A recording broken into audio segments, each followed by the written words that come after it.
Bismillah, Assalamualaikum warahmatullahi wabarakatuh. Kita lanjut pembahasan kita tentang Al-Firaq wal Madhahib Al-Islamiyah, kelompok dan aliran Islam. Dan hari ini kita membahas satu kelompok yang sempat viral 1500 tahun yang lalu. Nah, sekitar 1000 tahun aja yang lalu sempat viral. Kelompok ini terkenal dengan pendapatnya dan pemikirannya yang benar-benar berbeda dengan kelompok yang lain, benar-benar berbeda dengan Ahlul Sunnah wal Jamaah, yaitu kelompok Mu'tazilah. InsyaAllah Al-Faqir Fuli akan menjelaskan dan menjawab beberapa pertanyaan dalam kajian ini, seperti apakah kelompok Mu'tazilah itu masih Islam atau mereka sudah keluar dari Jamaatul Muslimin, apakah pemikiran mereka itu menyimpang dari jalan yang benar, dan kenapa mereka bisa sekejam itu dengan ulama-ulama zaman dahulu sampai mereka sempat mau bunuh ulama besar seperti ulama Al-Imam Ahmad bin Hanbal, dan kenapa pemikirannya dan pendapatnya benar-benar berbeda dengan kelompok-kelompok yang lain, dan kenapa juga disebut Mu'tazilah. Soalnya arti kata Mu'tazilah dalam bahasa Arab itu agak lucu atau agak unik. Semoga kajian hari ini bermanfaat insyaAllah. Syabab, ana mau bertanya, di sini ada enggak yang cadel? Tahu kan kata cadel itu? Cadel itu yang tidak bisa mengucapkan huruf R atau huruf Ra. Banyak sekali orang yang sekitar kita yang cadel, dan biasanya ini masalah yang minor yang bisa diselesaikan dengan latihan. Tetapi masalahnya, cadel itu sangat jelas, sangat nampak. Setiap kali kita berbicara, sudah sangat jelas kalau kita tidak bisa mengucapkan beberapa huruf tertentu. Jadi zaman dahulu syabab, ada seorang pemuda namanya Wasil. Dia itu cadel juga. Dia tidak bisa mengucapkan huruf Ra atau huruf R. Dan dia tidak mau kelihatan kalau dia itu kurang mampu mengucapkan huruf tersebut. Karena dia itu orang terkemuka, orang terpandang, orang kaya, dan juga dia seorang imam, khatib dan ustaz. Jadi tidak enak sambil berceramah seperti sekarang misalnya tidak bisa mengucapkan beberapa huruf. Saking pintarnya si Wasil itu, dia mampu berceramah selama 1 jam dan tidak mengucapkan huruf Ra. Itu luar biasa syabab. Setiap kata yang mengandung huruf Ra, dia berhasil menemukan pengganti untuk kata tersebut atau sinonim untuk kata tersebut yang tidak ada huruf Ra-nya. Dan karena bahasa Arab itu bahasa yang sangat kaya, jumlah kosakata dalam bahasa Arab itu 13 juta kosakata. Dalam bahasa Inggris kalau tidak salah kemarin saya baca 250,000 kosakata, selisihnya sangat jauh. Jadi si Wasil itu dari cerita tersebut yang saya sampaikan sekarang, dia orang yang sangat pintar, orang yang sangat pintar berbahasa Arab, sangat pintar berceramah, sangat pintar membaca, karena sampai hari ini tidak ada yang berhasil melakukan seperti ini, berceramah selama 1 jam tanpa mengucapkan huruf Ra syabab. Dan karena Wasil itu sangat pintar, dia itu suka memikirkan hal-hal yang agak aneh, pertanyaan-pertanyaan yang agak sulit dijawab.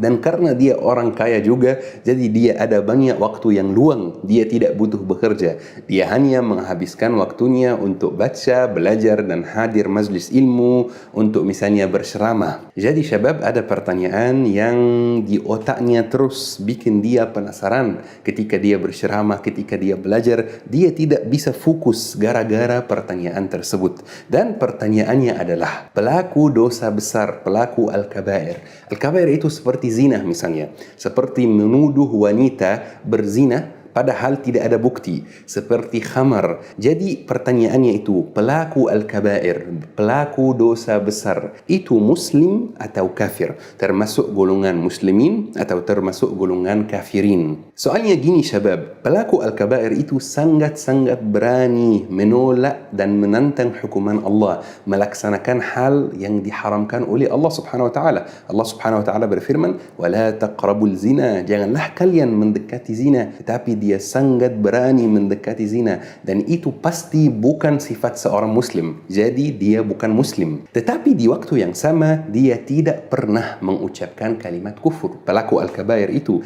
Jadi dia tidak bisa disebut kafir juga. Jadi Wasil sangat penasaran bagaimana dengan status pelaku al-kabair itu, apakah disebut muslim atau disebut kafir. Dan setelah Wasil baca-baca dan mencari pendapat ulama, ternyata ada banyak kelompok yang membahas pertanyaan tersebut. Misalnya ada satu kelompok yang sesat namanya Al-Azariqah. Mereka itu termasuk Khawarij, dan mereka berpendapat bahwa pelaku al-kabair, pelaku dosa besar itu kafir, bahkan musyrik, termasuk anak kecil. Yani kalau ada anak kecil umurnya 9 tahun misalnya atau 8 tahun melakukan salah satu al-kabair, dia itu kafir di pandangan mereka. Dan yang lebih parah lagi menurut mereka, pelaku dosa besar itu yang mereka anggap kafir itu harus diperangi, harus dibunuh. Tetapi alhamdulillah kelompok sesat ini tidak ada sampai sekarang dan cepat punah. Karena memang dari awal jumlahnya sangat sedikit.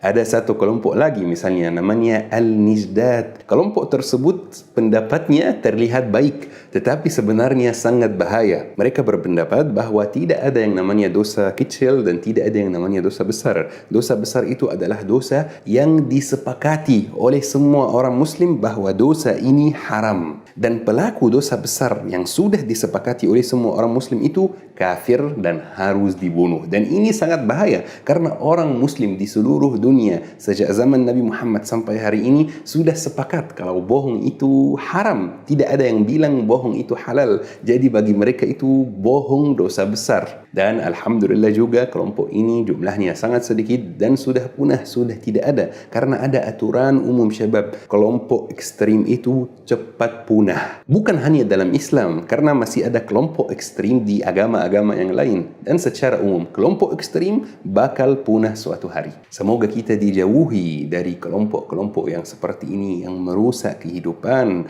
Agama Islam itu syabab penuh rahmat. Tetapi di waktu yang sama, tegas terhadap siapa yang menentang hukuman Allah. Lembut dalam berdakwah, tetapi tidak berarti lemah. Semoga Allah menjaga negeri kita tercinta ini, NKRI, dari siapapun yang ingin merusaknya. Amin ya Rabbil Alamin. Bismillah, kita lanjut pembahasan dan kajian kita. Ada satu kelompok lagi, yaitu Ahlul Sunnah wal Jamaah, yang berpendapat bahwa pelaku dosa besar itu, pelaku al-kabair, dia itu fasik, pendosa, dan bisa disebut munafik menurut pendapat beberapa ulama. Tetapi dia itu masih muslim dan belum tentu masuk neraka, karena keputusan masuk surga dan masuk neraka itu milik Allah subhanahu wa ta'ala. Tetapi syabab, semua pendapat tersebut tidak bikin Wasil merasa puas. Semua pendapat tersebut tidak masuk akal Wasil. Sampai suatu hari ya syabab, terjadi peristiwa yang merupakan bibit munculnya kelompok Mu'tazilah itu. Suatu hari Wasil hadir kajian Imam Hasan Al-Basri, imam besar. Dan Wasil bertanya Hasan Al-Basri, "Ya Imam,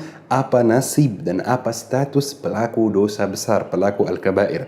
Apakah dia disebut muslim atau disebut kafir?" Jadi Imam Hasan Al-Basri menjawab, dia itu fasik, dia itu munafik, tetapi dia masih muslim. Jika Allah kehendak azabi dia, maka dia akan masuk neraka. Jika Allah kehendak ampuni dosa dia, maka dia akan masuk surga. Tetapi Wasil syabab pertama kali menyampaikan pendapatnya sendiri tentang masalah tersebut. Dia menjawab, "Salah ya Imam, orang pelaku dosa besar itu bukan kafir dan bukan muslim. Dia berada dalam tingkat atau dalam posisi baru, namanya al-manzilah bainal manzilatain, posisi pertengahan antara kafir dan antara muslim. Dia tidak bisa disebut muslim karena dia berani menentang hukuman Allah, berani melakukan hal-hal yang Allah haramkan, dan dia tidak bisa disebut kafir juga karena dia tidak mengucapkan kalimat kufur. Makanya dia berada dalam posisi baru, namanya al-manzilah bainal manzilatain, posisi pertengahan antara kafir dan muslim." Tetapi syabab, karena pendapat Wasil itu agak aneh dan tidak sesuai sunnah sunnah dan tidak sesuai Al-Quran, Imam Hasan Al-Basri menolak pendapatnya. Jadi Wasil pergi dan meninggalkan halaqah Imam Hasan Al-Basri dan duduk sendiri di ujung masjid. Wasil memisahkan diri dari halaqah Imam Hasan Al-Basri sampai Imam Hasan mengatakan i'tazalana Wasil. Wasil memisahkan dirinya dari halaqah kami. Jadi ya'tazil itu artinya memisahkan diri. Allah Subhanahu wa taala berfirman fa'tazilun nisa. Jadi al-mu'tazilah adalah kelompok yang memisahkan diri. Awalnya memisahkan diri dari halaqah Imam Hasan Al-Basri dan juga bisa dikatakan memisahkan diri dari pendapat-pendapat lain yang tidak sesuai pemikiran Wasil bin Atha. Wasil bin Atha ini nama lengkapnya yaitu pendiri kelompok Mu'tazilah. Wasil bin Atha. Taib syabab, mungkin ada beberapa jemaah juga yang mulai penasaran dengan apa yang ana katakan di awal kajian, bahawa mereka hampir mau membunuh Imam Ahmad bin Hanbal. Kenapa Mu'tazilah yang mulai dengan membahas apa nasib pelaku dosa besar bisa sampai sekejam itu dan bisa sampai mau membunuh ulama besar seperti Imam Ahmad bin Hanbal? Makanya insyaAllah Al-Faqir Fuli ingin bercerita sesuatu. Soalnya Mu'tazilah itu ada 5 pilar utama syabab. Tetapi jamaah yang mulai ngantuk, ayo bismillah cuci muka dulu biar kita bisa mempelajari sejarah kita. Mu'tazilah punya 5 pilar atau 5 landasan utama. Kalau kita memahami 5 pilar tersebut, kita akan memahami juga proses perkembangan Mu'tazilah. Soalnya syabab, kelompok apapun di dunia, semua kelompok di dunia ini ada 3 macam. Yang pertama kelompok intelektual, yaitu kelompok yang lebih fokus pada soal aqidah, soal teori. Seperti Mu'tazilah, mereka fokusnya ke ranah aqidah. Dan ada kelompok politik, ini kelompok kedua, yaitu kelompok yang fokus pada perkara politik seperti kelompok politik di seluruh dunia. Dan ada juga kelompok ekonomi seperti kapitalisme, seperti komunisme, dan itu kelompok yang fokus pada perkara ekonomi. Bisa juga ada satu kelompok yang merupakan gabungan antara 2 kelompok, misalnya kelompok politik ekonomi, kelompok ekonomi politik, kelompok intelektual politik, kelompok intelektual ekonomi. Seperti Syiah syabab, kelompok Syiah itu sebenarnya, dan ini yang banyak orang tidak ketahui, kelompok Syiah itu mulainya kelompok politik. Mereka membahas siapa yang berhak memimpin. Ini soal politik. Tetapi lama-lama mereka mulai menjadi kelompok intelektual. Mereka mulai punya aqidahnya. Kalau kelompok Mu'tazilah itu syabab, mulainya kelompok intelektual, kelompok yang fokus pada urusan aqidah. Tetapi lama-lama mereka pindah ke politik. Dan ini yang menyebabkan masalahnya.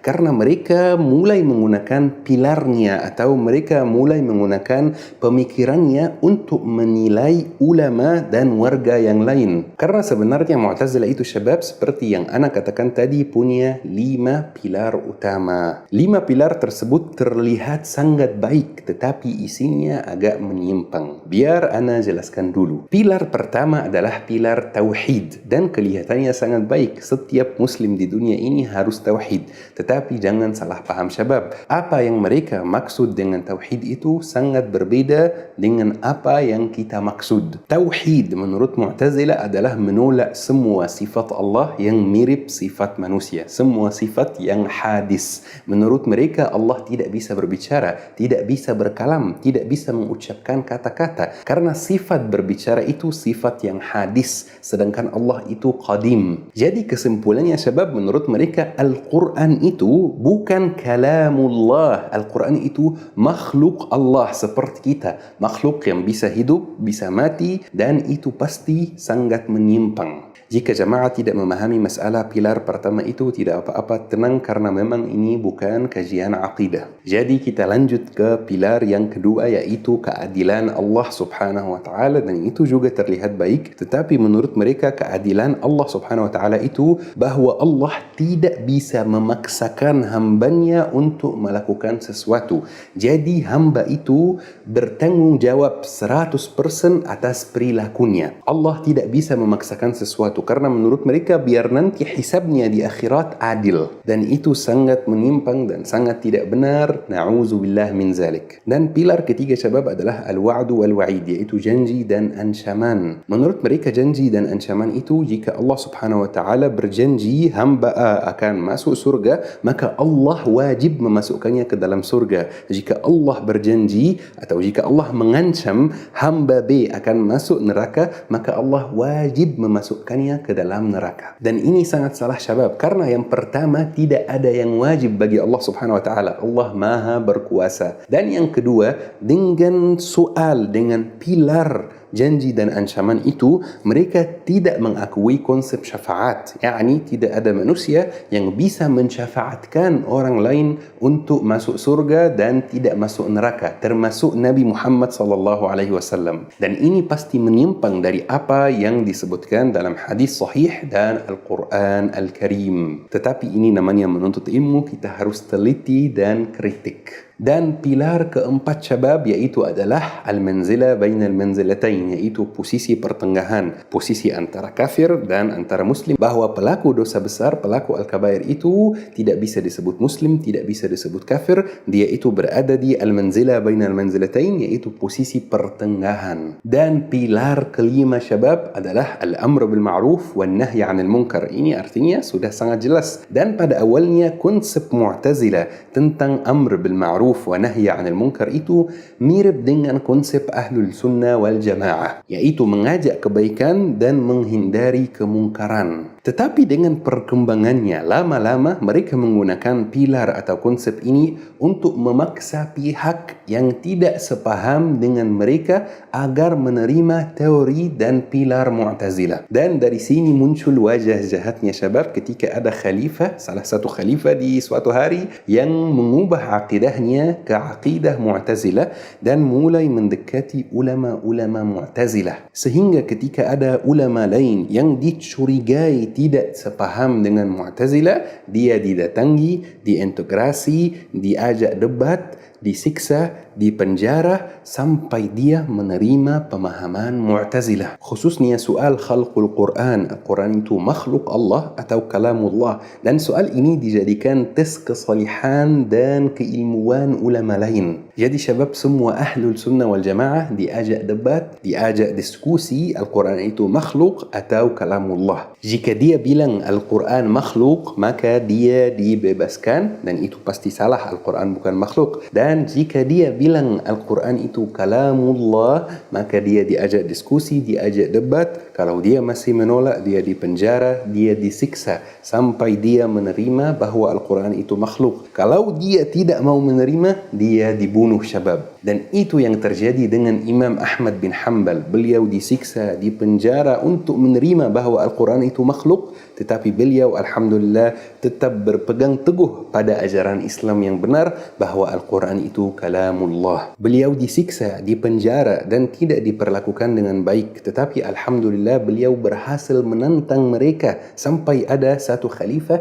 yang mengembalikan Mu'tazilah ke posisinya yang semula, dan khalifah tersebut dari Ahlul Sunnah wal Jamaah alhamdulillah, dan Imam Ahmad bin Hanbal selamat. Dan syabab Mu'tazilah itu pemikirannya mirip dengan Syiah Zaidiyah. Syiah Zaidiyah itu beda dengan Syiah Iran, beda dengan Syiah Ithna Ashriyah. Dan Syiah Zaidiyah itu masih ada sampai hari ini di Yaman Utara, tetapi mereka tidak berada di sana atas nama Mu'tazilah. Jadi kalau ada jamaah yang bertanya Mu'tazilah itu masih ada atau tidak, yakni ada dua jawaban. Bisa jadi masih ada dengan nama Syiah Zaidiyah, dan bisa jadi tidak ada dengan nama Mu'tazilah. Dan khusus jamaah yang bertanya apakah Mu'tazilah itu yakni muslim atau kafir. Jadi semua ulama di dunia tidak mengkafirkan mereka, tetapi semua ulama di dunia juga yang jelas keilmuannya menyatakan kalau mereka itu menyimpang dari jalan yang benar dan menyimpang dari hadi Sayyidina Muhammad sallallahu alaihi wasallam. Semoga kajian hari ini bermanfaat syabab, semoga berkah insyaallah. Subhanakallahumma wa bihamdik, asyhadu an la ilaha illa anta, astaghfiruka wa atubu ilaik. Syukran. Wassalamualaikum warahmatullahi wabarakatuh.